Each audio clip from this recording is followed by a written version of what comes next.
वैसे भी यार अगर आप ऐसी जगह रह रहे हो ना तो मत ही खरीदो नैनो, फालतू में डिप्रेशन में चले जाओगे आप। तो स्वागत है यार आप सभी का एक और नए दिन में। अभी टाइम दोपहर के 12:30 हो रहे हैं और फिलहाल अपने नए वाले घर पे आ रखा हूँ मैं। ये देख लो, अभी बेड थोड़ा गंदा सा हो रखा है और यहाँ पे मैंने वो मंगा दिया थोड़ा सामान खाने का। आज का व्लॉग हमारा घर से स्टार्ट हो रहा है। ये देखो, ब्राउन ब्रेड, ये एक अंडे, ये दूसरे अंडे और ये और मंगाई है मैंने रेड चिली सॉस, फ्लिपकार्ट की है ये। इसको खा के देखते हैं कैसा टेस्ट है। फ्लिपकार्ट वाले यार सारी चीज़ें बना के बेच रहे हैं अपनी। ये ब्रेड भी फ्लिपकार्ट की है, डेलिश बाय फ्लिपकार्ट। ये देखो, ब्रेड तक भी अपनी कंपनी की बेच रहे हैं, सॉस। और यहाँ पे भी अंडे, अच्छा इसमें भी है एक अंडा ब्रेड बनाते हैं और उसको इस सॉस के साथ खाएंगे। एक जो ये पूरी ट्रे है ये अभी बनाऊंगा मैं। 6 अंडे खाते हैं और उसके साथ 3 ब्रेड लगेगी 6 अंडों में। खाना यार बन के रेडी हो चुका है और देखो खाने में मेरे पास क्या क्या है। इसमें है 6 अंडे और 3 ब्राउन ब्रेड। ये है अपना रेड चिली सॉस जो कि अभी अभी मंगाया मैंने, और उसके अलावा ये है काजू कतली का डब्बा। इसके अंदर 1 किलो काजू कतली है जिसमें से मैंने खा भी लिया बहुत सारी। ये देखो, तो अब टाइम यार शाम के 5:30 बज चुके हैं और अब निकल रहा हूँ मैं अपनी नैनो को लेकर टाइम पास करने के लिए। अब इसको स्टार्ट करके देखते हैं इंजन चेक लाइट जल रही है या नहीं जल रही। चलो, ये लो अपनी इंजन चेक लाइट हट चुकी है। ये देख रहे हो, अपने आप ही ठीक हो जाती है ये कार। 2 दिन से जल रखी थी, आज अपने आप ठीक हो गई। अब एसी चला देते हैं और इसको लेके चलते हैं। और आज तो मौसम बहुत ज़्यादा मस्त हो रखा है। देखो, बिना एसी के भी ना 31 डिग्री टेम्परेचर था गाड़ी के अंदर, नहीं तो वैसे ना 40 के आसपास हो रहा था। और बाहर भी ठंडी ठंडी हवा चल रही है, एकदम चिल्ड। अब यू टर्न लेते हैं अपनी नैनो से। ये अपनी सोसाइटी है, मतलब सोसाइटी की पार्किंग है, ओपन पार्किंग। वैसे यहाँ पे फ्लैटों के अंदर भी पार्किंग है, लेकिन जो मेरा वाला फ्लैट है उसके अंदर पार्किंग नहीं है कार की, तो उन लोगों के लिए ये ओपन पार्किंग है। और जिनके फ्लैटों में पार्किंग है वो अंदर खड़ी करते हैं।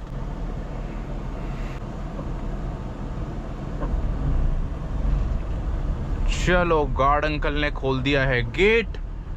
अब निकल लेते हैं अपनी नैनो को लेके। आज तो एसी भी बहुत ज़्यादा ठंडा कर देगा गाड़ी के अंदर, क्योंकि बाहर वैसी टेम्परेचर कुछ भी नहीं हो रहा है। कार यार कितनी ज़्यादा सस्ती क्यों ना हो, लेकिन कार को चलाते टाइम ना ऐसे राजाओं वाला फील आता है, पता नहीं क्यों, खासकर बाइक चलाने के बाद। और यार एक भाई का ना क्वेश्चन आया था, वो पूछ रहे थे, मतलब पूछ के रहे थे, वो बता रहे थे कि मेरे को नैनो लेनी है पर मैं इसलिए नहीं ले सकता क्योंकि जो उनका गांव है ना जहां वो रहते हैं वहां पे लोग मजाक उड़ाएंगे, हंसेंगे, तो इसीलिए वो नैनो नहीं ले सकते चाहते हुए भी। और वैसे अभी के टाइम उनके पास कोई कार नहीं है और अभी के टाइम वो सिर्फ नैनो ही अफोर्ड कर सकते हैं, लेकिन वो उसे भी इसलिए नहीं ले पा रहे क्योंकि गाँव में लोग हंसेंगे, मजाक उड़ाएंगे। तो वैसे गांव की तरफ एरियाओं में होता है ये, खासकर जो हरियाणा के गांव हैं, उत्तर प्रदेश के गांव हैं, मतलब जो अमीर गांव है वहाँ पे होता है ज़्यादा। और वैसे भी यार अगर आप ऐसी जगह रह रहे हो ना तो मत ही खरीदो नैनो, फालतू में डिप्रेशन में चले जाओगे आप। क्योंकि गाँव के लोगों की जो थोड़ी सोच होती है वो थोड़ी ऐसी सी होती है, कमज़ोर सी। बाकी सबके गाँव का नहीं होता। अब जैसे मेरा ही गाँव है, वहाँ पर नहीं है ये सब चीज़ें, वहाँ पे तो किसी को कोई मतलब ही नहीं है। मेरा गांव उत्तराखंड में पड़ता है, वहाँ पहली बात गांव में गाड़ियाँ ही नहीं है ज़्यादा, तो इसीलिए वहाँ पे इतना कोई ऐसे है भी नहीं सिस्टम। और होता भी तो मेरे को क्या ही फ़र्क पड़ रहा है, मैं तो दिल्ली में रहता हूँ।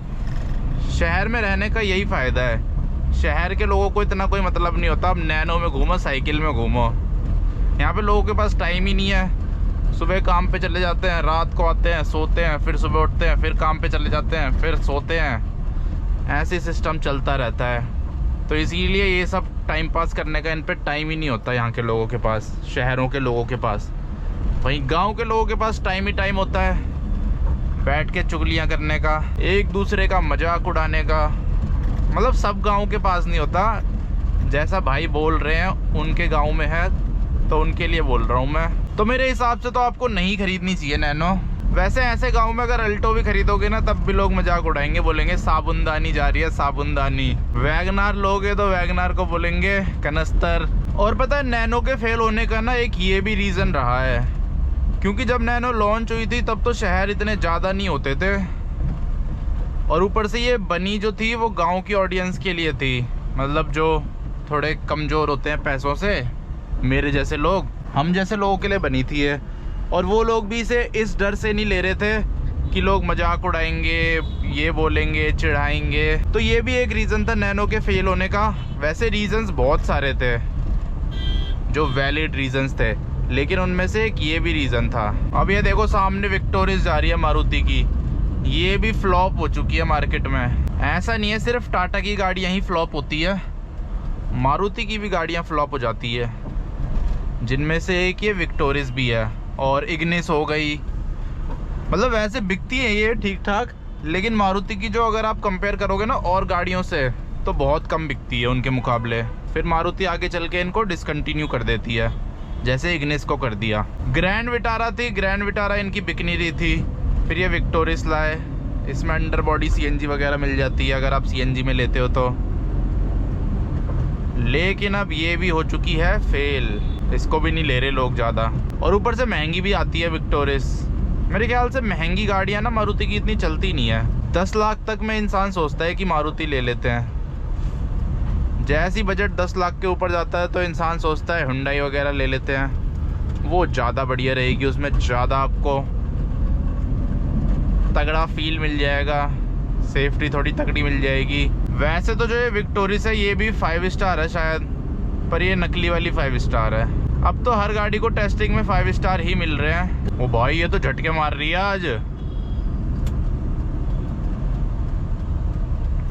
आज इसमें इंजन चेक लाइट नहीं जल रही, लेकिन आज ये झटके मार रही है। ये क्या है, आजकल होटल वाले भी अपने जो गार्ड वार्ड है उनको ट्रैफिक पुलिस वाली ड्रेस पहना देते हैं। क्या हो गया अपनी नैनो को, ये झटके कैसे मार रही है आज? कुछ दिक्कत हो रही है यार इसकी फ्यूल लाइन में। इसको एक दिन वाला पेट्रोल पिलाना पड़ेगा 160 लीटर वाला, तब इसकी फ्यूल लाइन खुलेगी। एक बार इसकी टंकी खाली करके ना इसको वाला पेट्रोल पिलाऊंगा 160 लीटर वाला, या तो फिर इसमें वो डलवाऊंगा फ्यूल एडिटिव। अब तो नहीं कर रही, उस वाले रोड पे कर रही थी। खाली रोड पे ले जाके इसको एक बार हाई आरपीएम पे चला के देखता हूँ। ये है थोड़ा खाली रोड। चलो दूसरा गियर डाल दिया है, शोर मचने लग गया अंदर। तीसरा, चौथा नहीं डालूंगा, तीसरे पे खींचूंगा जितनी खिंचती है।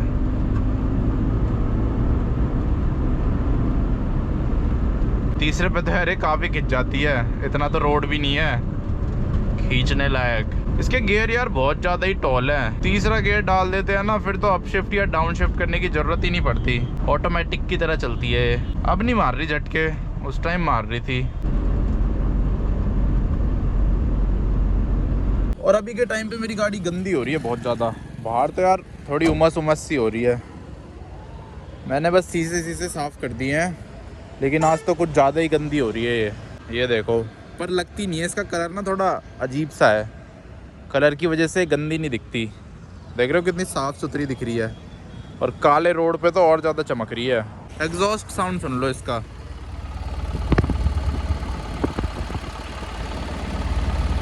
बाहर से सुनते हैं ना, बाहर से इसका एग्जॉस्ट थोड़ा अजीब सुनाई देता है, लेकिन गाड़ी के अंदर बैठ के ऐसे नॉर्मल कार जैसा ही सुनाई देता है। ओहो हो, अंदर और बाहर तो यार जमीन आसमान का फर्क है। एसी का सबसे तगड़ा फायदा मेरे को ये लगता है, ह्यूमिडिटी हटा देता है, एकदम सूखा सूखा कर देता है अंदर। बाहर चिप चिप चिप चिप हो रहा होता है, अंदर एकदम ड्राई ड्राई हो रहा होता है। चलो दोबारा खींचते हैं। ओ भाई अब तो उड़ रही है, पता नहीं कोई कूड़ा करकट फंस गया होगा इसके फ्यूल लाइन में, तभी झटके मार रही होगी, या तो एसी की वजह से। पर अब तो फिलहाल नहीं मार रही है, सही चल रही है।